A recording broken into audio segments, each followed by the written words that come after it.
Rain hammered the city like it had something to prove. Cars sped past, tires slicing through puddles, splashing muddy water onto the sidewalk. Most people ran for cover, but Armin didn't. He stood outside the glass doors of the tallest office building downtown, completely still. His phone buzzed again. Final interview, 6 p.m. Don't be late. He stared at the message. This was it. The job he had worked toward for years. The opportunity that could change everything. A 6-figure salary. A corner office. A future his family had only dreamed about. He checked his watch. 5:42 p.m. 18 minutes left. He took a deep breath and stepped forward. Then, a sound cut through the rain. A soft cry, almost lost in the storm. Armin paused. He turned. At the edge of the street, near a flickering streetlight, someone sat on the ground. A woman, soaked, shivering, alone. People walked past her. Some glanced. Most didn't. No one stopped. Armin hesitated. His eyes flicked back to the building, then to his phone, then back to her. Not my problem, he whispered. But his feet didn't move. Another car sped by. Water splashed over the woman again. She flinched. That was enough. Armin cursed under his breath and ran toward her. "Hey, are you okay?" he shouted over the rain. No response. He got closer. Her hands were trembling. Her clothes were worn, almost torn. But something felt off. Not just poor. Not just lost. Something else. "I need to get you out of here," he said, pulling off his jacket. He wrapped it around her shoulders. She looked up. For a brief moment, their eyes met, and something about her gaze felt sharp, aware, not broken, not weak. It unsettled him. "I'm fine," she said softly, but she clearly wasn't. "You're freezing," Armin replied. "Can you stand?" She didn't answer, so he helped her up. She winced. Her leg. "Injured?" he asked. "A little," she said. "A little?" She could barely stand. Armin glanced back at the office building again. 5:49 p.m. 11 minutes. His chest tightened. This was slipping away. "Listen," he said quickly. "There's a cafe around the corner.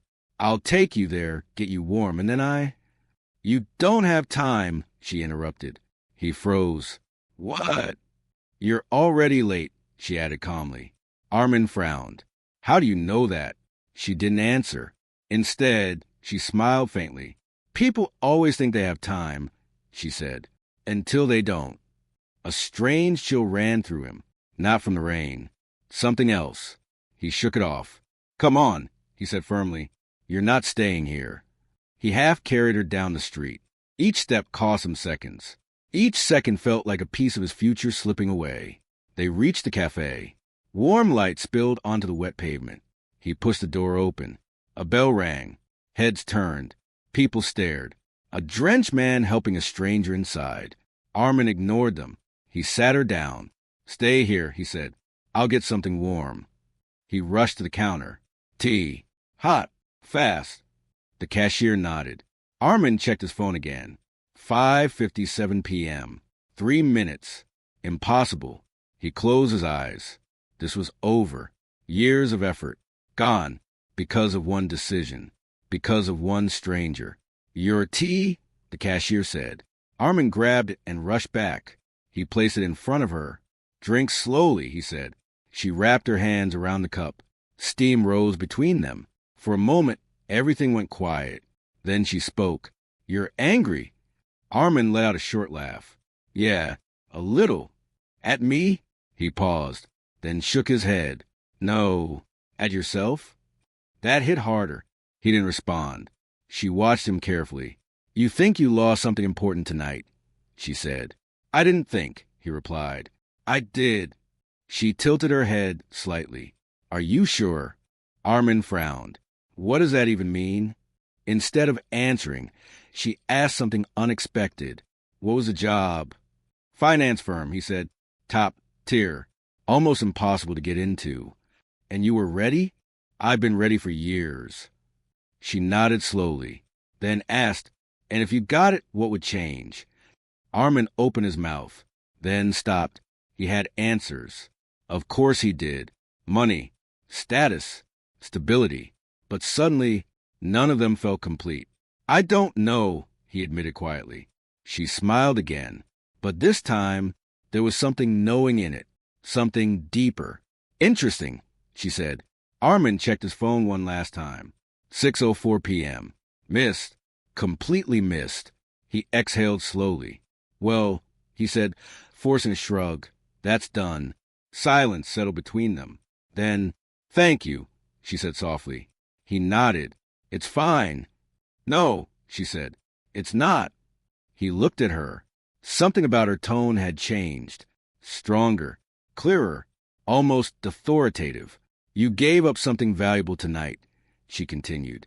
Armin let out a dry laugh. Yeah, I noticed. She leaned forward slightly. And what if I told you you'd lose it? He stared at her. I'd say that doesn't make any sense. She smiled. Oh, she said, it will. And that's when a black car pulled up outside the cafe. Sleek, silent, expensive. Armin barely noticed at first, until two men stepped out. Suits, umbrellas, scanning the street like they were looking for someone. Then they looked directly at the window. At her. Armin followed their gaze. His stomach dropped. The woman wasn't surprised. Not even a little. She simply took a sip of her tea and whispered, They're early. Armin's pulse spiked. Who are they? She set the cup down, looked him straight in the eyes, and said, That depends on whether you're ready for what happens next. The cafe suddenly felt smaller, quieter, like the world outside had paused just for this moment. Armin's eyes stayed locked on the two men standing under the rain. They weren't just waiting. They were watching. Specifically her. You know them, Armin said under his breath. It wasn't a question. The woman didn't panic, didn't flinch. She simply adjusted the cup in her hands and exhaled slowly. Yes, she said. Armin's heartbeat quickened. Are you in trouble? She looked at him again. That same calm, unreadable expression. Not the kind you're thinking of. That didn't help. Not even a little. The cafe door opened. The bell rang again. Both men stepped inside. Every conversation in the room seemed to fade. Even the cashier stopped moving. There was something about them. Controlled. Precise. Dangerous in a quiet way. Armin instinctively straightened. One of the men approached their table. The other stayed near the door, watching everything. Ma'am, the first man said respectfully. Ma'am? Armin blinked. We've been looking for you, the man continued. The woman sighed, almost annoyed. I told you not to follow me tonight. You weren't answering your phone. I turned it off. That's not protocol. A pause. Then she leaned back slightly. And since when do I follow protocol? The man didn't respond, but his silence said enough. Armin's mind raced. Who was she? This wasn't normal. None of this was normal. The man's gaze shifted, landed on Armin. Sharp, assessing. Who is he asked, before Armin could answer. He's the reason I'm here, she said calmly. That changed everything. The man's posture stiffened. How so? He helped me, she replied, when no one else did. A flicker of something crossed the man's face. Respect? Surprise? Maybe both. Armin swallowed. I just saw someone who needed help, he said. The second man by the door stepped closer now. Lower voice, more cautious. Ma'am, we should leave. In a minute, she said. Then she turned back to Armin, and everything else seemed to disappear again. You said you lost your opportunity tonight, she said. Armin gave a half smile. Pretty sure I did. She shook her head slowly. No, he frowned. You don't understand. I understand more than you think. Something in her tone made him stop. She reached into her pocket, pulled out a small, sleek card, black, matte, no visible logo at first glance. She placed it on the table. Between them, tomorrow morning, she said, be at this address. Armin didn't touch it. What is this? An opportunity. He let out a breath. I already had one. And you chose something else. Her words were calm, but they landed heavy. Armin looked down, at the card, then back at her. Why? He asked. Why me? For the first time, she didn't answer immediately. Instead, she studied him, like she was measuring something deeper than words. Because, she said finally, you did something most people don't. He waited. You chose without calculating the return. Armin frowned. That's just basic decency. She smiled slightly. No, she said. It's rare. The two men shifted again, clearly impatient, but neither interrupted. Not now. Not anymore. Armin picked up the card, turned it over. An address. Nothing else. No company name. No explanation. This could be nothing, he said. It could, she agreed. It could also be a joke. Another small smile. It's not. He studied her face, trying to read her, but there was something layered there, something controlled, like she was holding back far more than she was saying. Who are you? He asked again. This time, she answered, My name is Syra Ramon. The name hit the air quietly, but the reaction around them wasn't quiet at all. The cashier froze. A man at the corner table looked up sharply. Even one of the suited men shifted slightly. Armin blinked. He didn't recognize the name immediately, but something about the room's reaction told him he should. Should I know that name? He asked. She tilted her head. Not yet. That answer made his stomach tighten. Not yet? What did that even mean? She stood up slowly. The jacket he had given her slipped slightly from her shoulders. But now, she didn't look fragile. She didn't look lost. She looked in control, completely. Be there at 9 a.m., she said. Or don't. Armin stood too. Wait. She paused.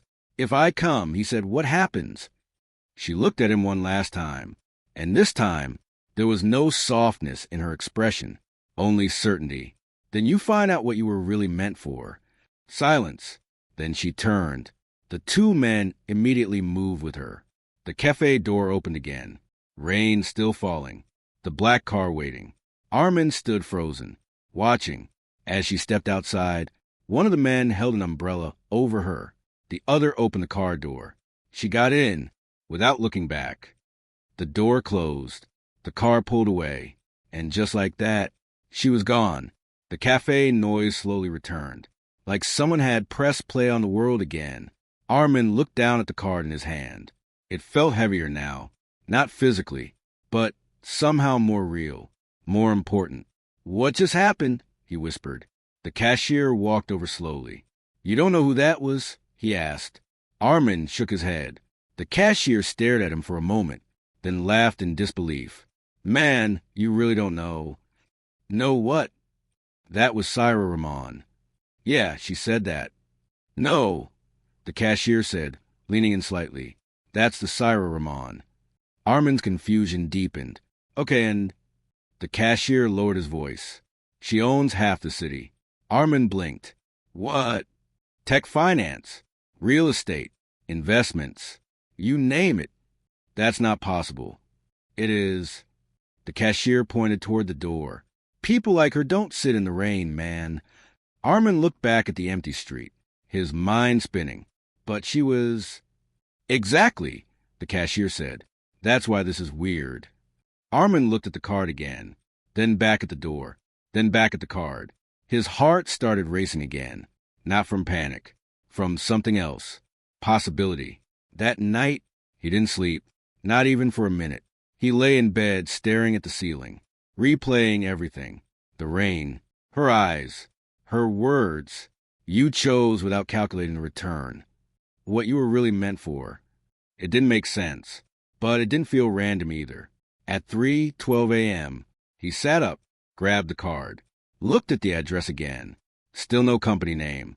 Still no explanation. Just a location. At 6:30 a.m., he was already dressed. At 7:15, he was out the door. At 8:40, he stood across the street from the address and froze, because what stood in front of him wasn't just an office. It was a building he had only seen in magazines. Glass, steel, massive, guarded, exclusive. The kind of place you don't just walk into, unless you belong there. Armin looked down at his reflection in the glass. Same clothes, same shoes, same guy, But everything felt different now. He took a deep breath, checked the time. 8:59 a.m.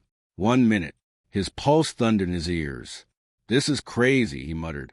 "Just walk away." But his feet didn't move. Again, just like last night.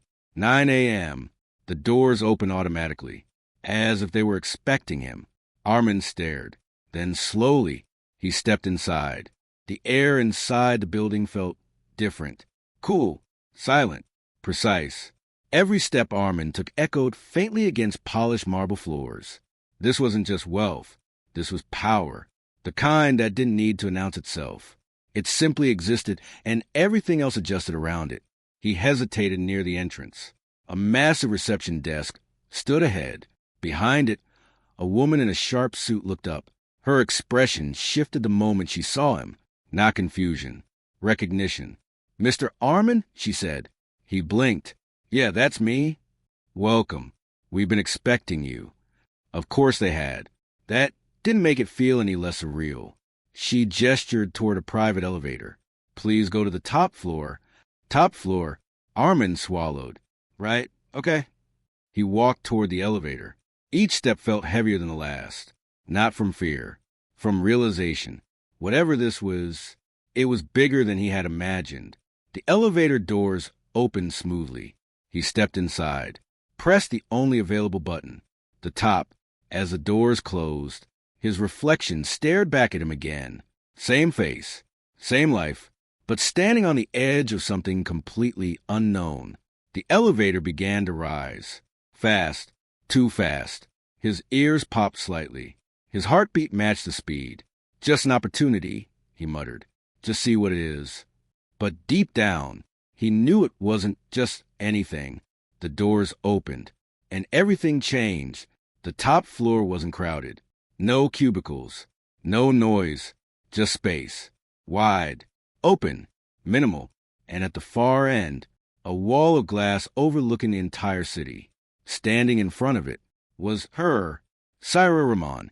No soaked clothes. No trembling hands. No fragile presence. Today, she looked exactly like what the world believed she was. Untouchable. Powerful. In control. She didn't turn immediately, as if she already knew he was there. "Right on time," she said calmly. Armin stepped forward. "I wasn't sure if I should come." She smiled faintly. "But you did." He stopped a few steps behind her. The city stretched endlessly beyond the glass. Cars, buildings, people, all moving, unaware of what was happening up here. "You look different," he said. She turned slightly. "So, do you?" He frowned. "I'm wearing the same clothes." "Yes," she said, "but you're not the same person who stood in the rain." That hit deeper than he expected. He didn't respond. Instead, he asked a question that had been building all night. "Why me?" Syra turned fully now, walked toward him slowly, measured steps, confident. "Because," she said, "last night was an accident." Armin's chest tightened. "What do you mean?" She stopped in front of him, close enough that he could see every detail in her expression. "Every year," she said, "I run an experiment." He blinked. "An experiment?" "Yes." She walked past him now, gesturing toward the city. "I step out of my world and into theirs. The street, the rain, the unnoticed places. And I watch." Armin turned slowly. "Watch what?" "People," she said simply. "How they react when there's nothing to gain." A silence followed. Then, "You were testing people?" Armin asked. "I was observing," she corrected. "That's the same thing." "Not quite." He let out a breath. "And I passed." She looked at him again. "No," she said. "You didn't pass." His stomach dropped. "Oh." A beat. Then, "You stood out." He blinked. "That's better." "Much better." Armin ran a hand through his hair. "This is insane." "Most important things are," she replied calmly. He laughed nervously. "So what? You just walk around in the rain hoping someone helps you?" "Not hoping," she said, "expecting they won't." That landed heavy. "Most people don't stop," she continued. "They calculate. They weigh time against benefit. They decide it's not worth it. Armin looked down, then back at her. I almost didn't stop. But you did. Yeah, and I lost my job because of it. Cyrus' expression didn't change. No, she said. You lost an interview. That was my only shot. She shook her head slightly. That was one path. Armin frowned. You're saying this is another one? I'm saying, she replied, you were never meant for that one. That irritated him. Easy for you to say, he snapped. You own half the city. A pause. The tension shifted. But she didn't get angry, didn't react defensively. Instead, she nodded. You're right. That threw him off. What? You're right, she repeated. It is easy for me to say. She stepped closer again. But I didn't get here by choosing the safest option. Armin said nothing. She continued. I got here by choosing the right one. And those are rarely the same. Silence filled the space again. Then she moved toward a table, picked up a file, placed it in front of him. Open it. Armin hesitated, then did. Inside, documents, profiles, data, notes. He flipped through them quickly, confused. What is this? Candidates, she said. For what? For something far bigger than a job. He looked up, suspicion rising. Okay, now this is starting to sound like a movie. She almost smiled. It's not. He pointed at the file. These are all people you tested? Yes. And you're just choosing one? I already did. Armin froze. You're serious. Completely. His heart started racing again. Why? He asked. What makes me different from them? She stepped closer and said quietly, you didn't ask what you would get. He frowned. What? Everyone else who stopped, she said, asked something first. Are you okay? But with hesitation. Do you need money? But from a distance. Should I call someone?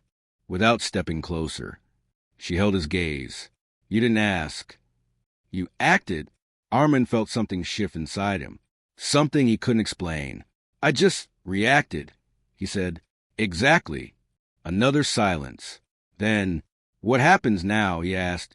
Syra didn't answer immediately.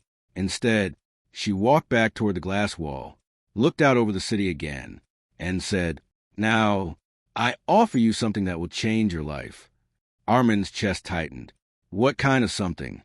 She turned her head slightly, just enough to look at him from the corner of her eye. Not a job. A pause. Then, a responsibility. That word hit differently. He stepped closer. What kind of responsibility? And that's when she said something that made everything shift again. You're going to help me decide who deserves a second chance and who doesn't. Armin froze. What? This city, she continued, runs on decisions. Money flows based on them. Opportunities exist because of them. And sometimes, her voice lowered slightly, they're given to the wrong people. Armin stared at her. You want me to judge people? I want you to see them, she corrected, clearly, without bias, without calculation, just like you did last night. His mind struggled to catch up. This is crazy, he said again. Maybe, she replied, but you're still here. And she was right. He was. Armin looked down at the file again, then back at her, then out at the city. Everything he thought he wanted was suddenly standing next to something far bigger, far more unpredictable. Why does this feel like a test? He asked quietly. Cyrus' lips curved slightly. Because it is. His chest tightened. And if I fail? She held his gaze. Then you go back to the life you were building. A beat. And if I pass? This time, her answer came without hesitation. Then you become part of something that shapes thousands of lives. Silence. Heavy. Real. Armin exhaled slowly. His old life. Safe. Predictable. Structured. Or this. Unknown. Powerful. Uncertain. He looked at her one last time and asked, What's the catch?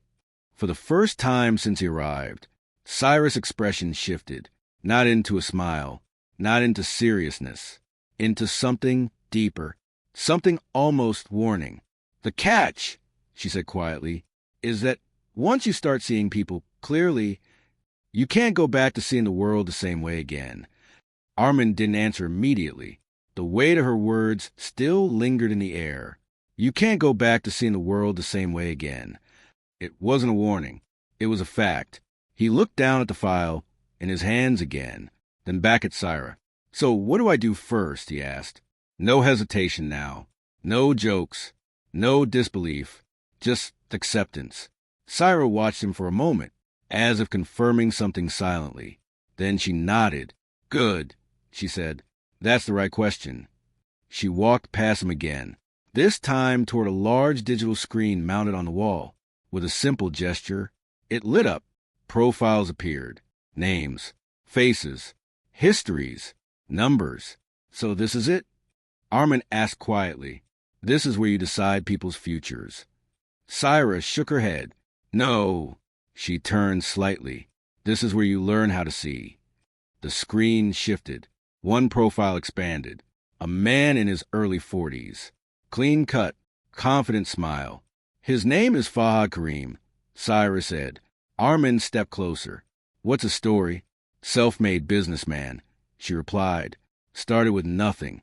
Built a logistics company now worth millions. Sound impressive? It does. The screen changed again, now showing financial records, employee data, internal reports, and... Armin asked. Syra folded her arms. Look deeper. Armin scanned the data. At first, everything seemed normal. Growth charts, profit margins, expansion. Then he noticed something. Small inconsistencies. Repeated. Patterned. What is this? He said, pointing. Delayed payments, Syra replied. To who? Workers. Armin frowned. How delayed? Months. His expression tightened. That's illegal. Yes, but it's buried under layers of compliance and technical loopholes.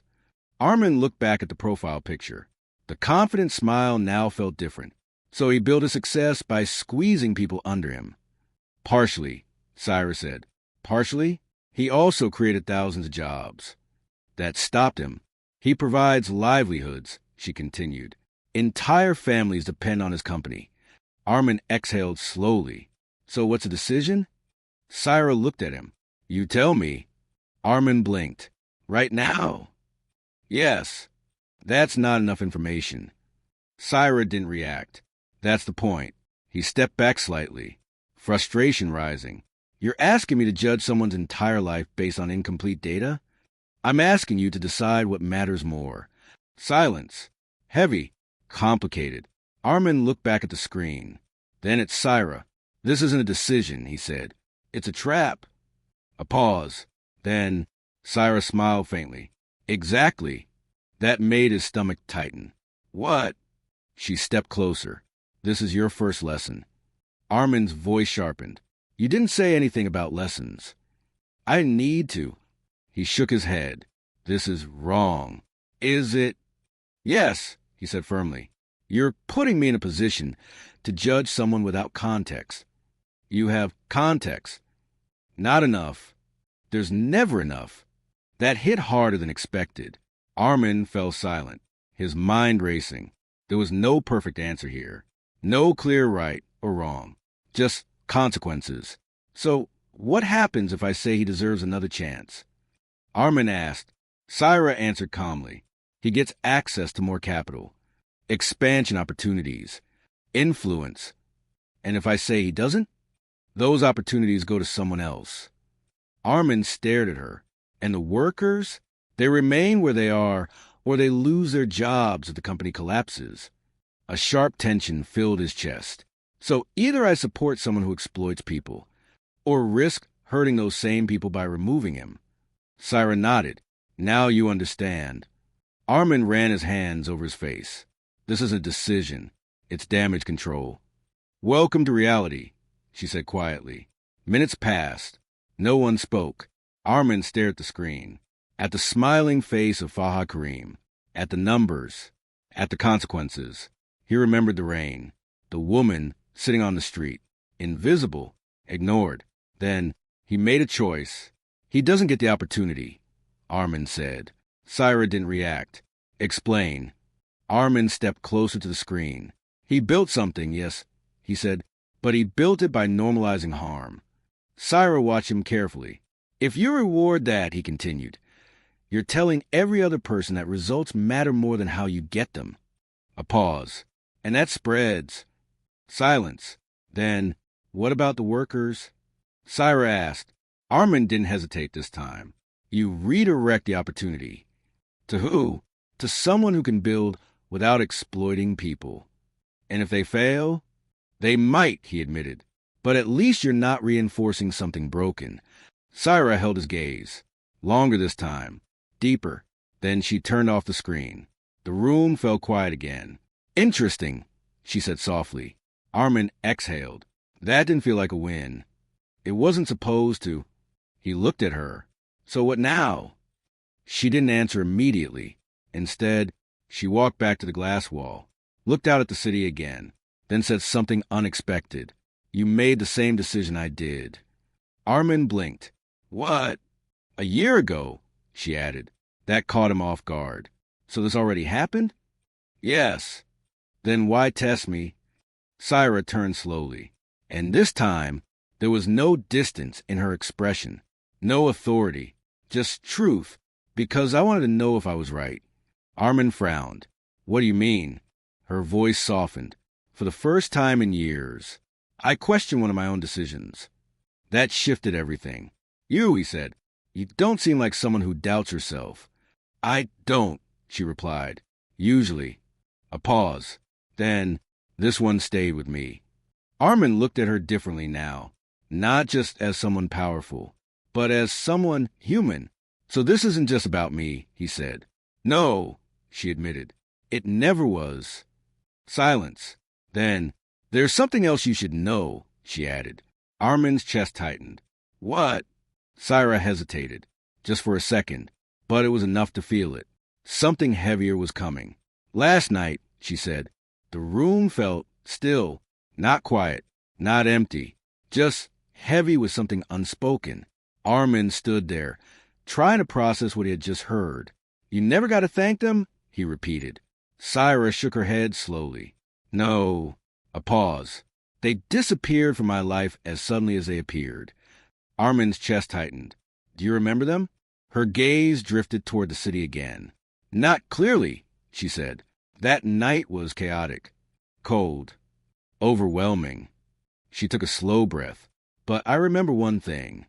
Armin waited. They didn't hesitate. Those words echoed in his mind. Didn't hesitate. Something about that felt familiar, too familiar. Armin walked slowly toward the glass wall, standing beside her now, looking out at the same city, but seeing it differently. You built all of this, he said quietly, because someone stopped. Syra nodded. Yes. That's why I test people, she continued, because one decision, one moment, can change everything. Armin swallowed.